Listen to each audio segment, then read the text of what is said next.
Good morning. Myself Kiran, working as an assistant professor in the Department of Mechanical Engineering, Global Academy of Technology, Bengaluru.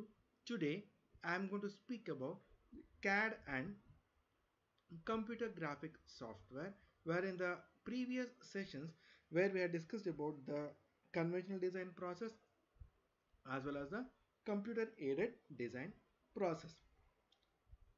And in today's session we'll discuss about this software configuration of a graphic system. So this whenever the user is working on a graphic system, n number of activities that will take place, so which can be divided into three different categories. First one is to be that is to interact with the graphics terminal so that we can create or we can modify the images on the screen. Then we need to construct a physical model of the image using the application models, using the different types of the elements. It can be the using different types of the primitives. Then whatever the model which has been created, that has to be stored in the computer's memory, so that this graphic software, it can be divided into three basic models. One is said to be the graphics package, other one is said to be the application program, the last one is said to be the application database.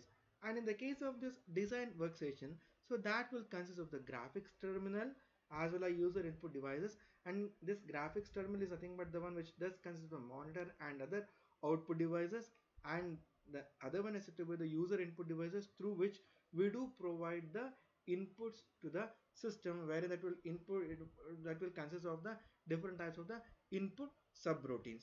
Then we'll discuss about this application database, application program and the graphics package in detail in the further slides. So coming to this graphics package, and this graphics package, it is nothing but the one, it is a software that will help to, that will act as, it is nothing, it is a software support between the user and the system. And this graphics package, that will consist of both the input subroutines and the output subroutines. And this input subroutines will help to accept the data from the system, and that will help us to process the input, and the output subroutines, that will control the output devices, wherein that will help to convert the application models into two-dimensional or the three-dimensional graphical images. So then what is the function of this application program then?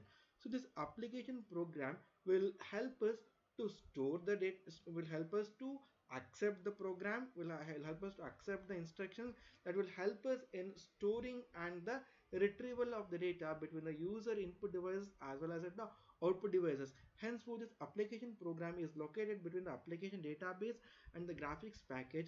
That means this will application program will extract the information from the application database, which will be retrieved to the graphics package, which can be projected in terms of different types of the images. Then what is the use of this application database?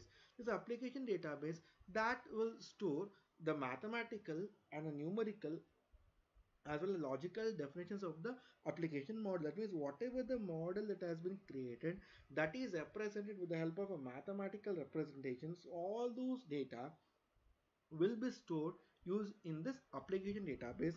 And these application database, that will include the alphanumerical information. It can be the bill of materials, or it can be the mass properties, or either it can be any sort of data which is related to input subroutines, or it can be the output data. Then what are the different functions of this graphics package? So this function of the graphics package consists of the, it performs five different functions. One is to do the generation of the graphic element. That means I have to create a 3D view of a particular object. Whenever we want to create an image of the object, that is done with the help of a different set of the commands. It can be the first of the commands where we do make use of the dots, lines, circles and other primitives such as the cubes or any other things.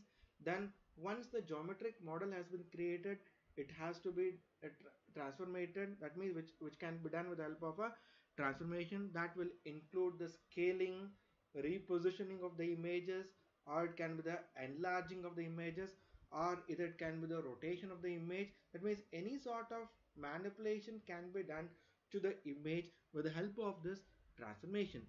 Next is said to be the display control and the windowing function. This will display control will help us to view the object using either using 2D or with the help of a 3D images, and this windowing function will help us to select that particular object, will help us to select the part of the particular image so that any sort of manipulations can be done for that particular part.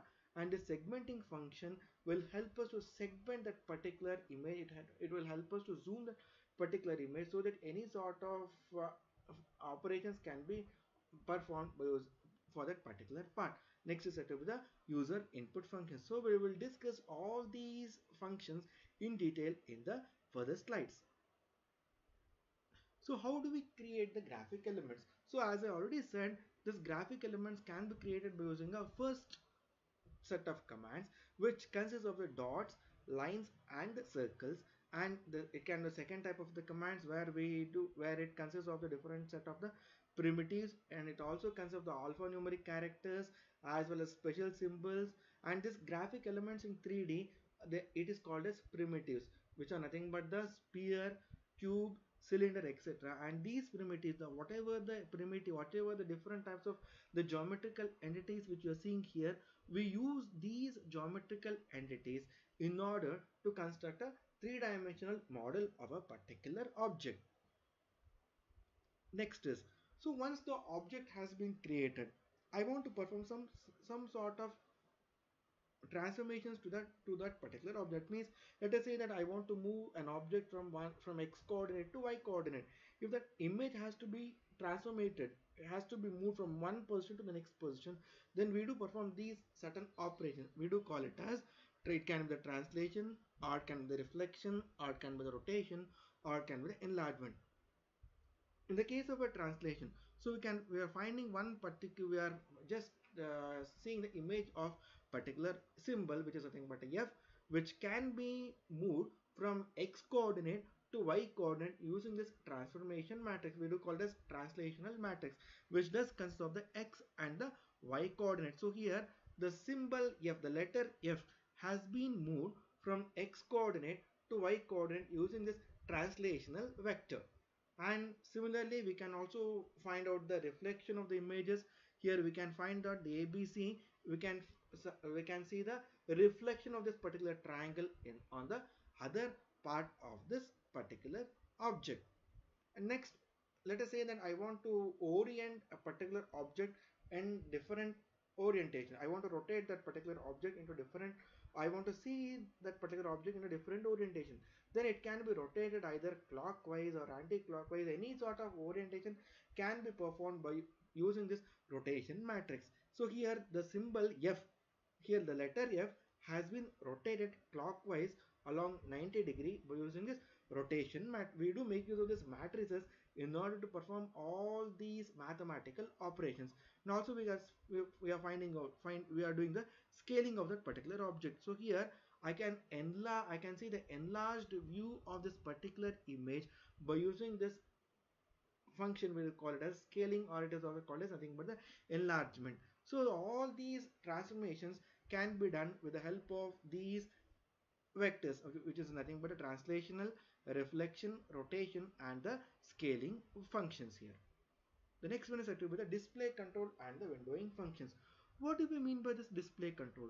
So these display control, whatever the 3D images which we have created, if I have to view that at the desired angle and at the desired magnification, that is possible with the help of this display control. And these functions are sometimes we do call it as a windowing, because the graphic screen, like a window, it is used to observe that particular model.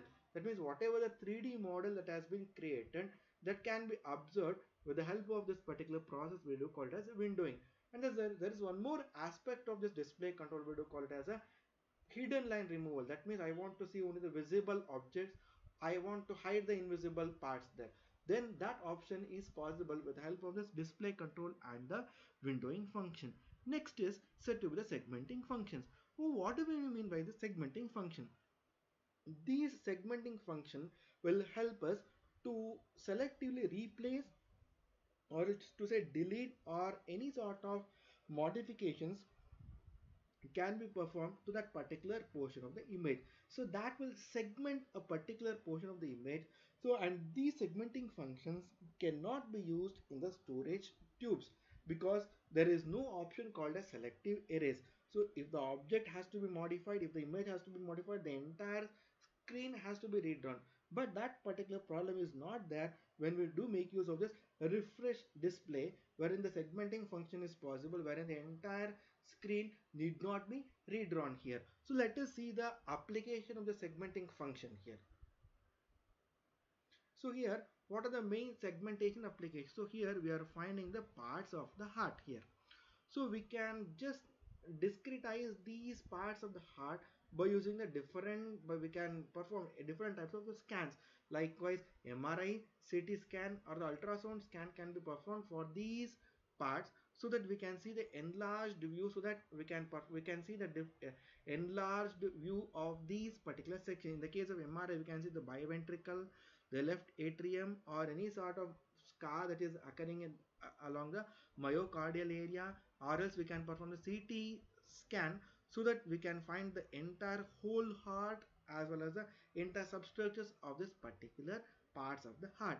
And all we can find the coronary arteries, the plaque, and the case of ultrasound. That means we are able to, by segmenting these parts of the heart, we can see the internal images.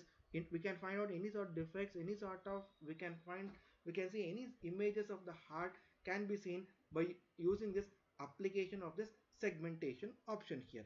The last one is said to be the user input functions, and these are the functions which help the user to enter the commands, and these input functions must be written for the specific input device. That means the input function will vary depending upon the type of the input device that we make use of, and these input functions are defined in such a way that even the user without any programming experience can also work effectively here. So these are all the different functions of the graphics package, and in the next class we'll study about the transformations in detail. Thank you.